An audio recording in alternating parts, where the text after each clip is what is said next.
Yo, what's up guys? Ako nga pala si X-Tyler at ito nga guys, meron tayong panibagong session ngayon. Ang design ng ating client guys ay anime, walang iba kundi si Hatake Kakashi ng Naruto. Pasensya na kayo guys kung medyo malabo no ang camera ko ngayon at yung voice record ko medyo nag-iba dahil ibang cellphone na ang gamit ko ngayon. Ang gamit kong cellphone yung sa cellphone ng asawa ko kasi nung nakaraan gabi lang mga guys, pinasok tong aming bahay. Pinasok din tong tattoo shop ko habang natutulog kami ay natanga yung aking cellphone at yung aking kinita na 1.8 sa aking client. Nadali. Pero di bali na guys, may araw din sa akin yun at matsyempohan ko rin yung magnanakaw na yun. At syempre guys, kung napapanood nyo yung video ito, huwag nyo kalimutan mag-follow, like at share at subscribe sa aking YouTube channel at sa aking TikTok account at syempre sa aking Facebook page, X-Tyler Vlog. Sa mga gusto magpatattoo dyan, i-PM nyo lang po ako sa akin main account, X-Tyler Vlog ang pangalan ko sa Facebook at syempre sa akin Facebook page. Bahala kayo kung saan nyo ako kontakin. At syempre bago ang lahat guys, magpatattoo na kayo habang naka-promo pa ako. At ito na nga guys, tapos na nga ang ating session. Tignan nyo naman ang kanyang kinalabasan, parang realism ang dating.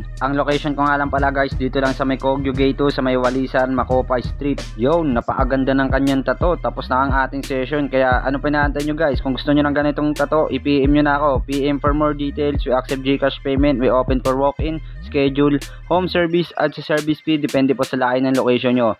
Yun lang guys. Shout out, peace out, X-Tyler. Woo!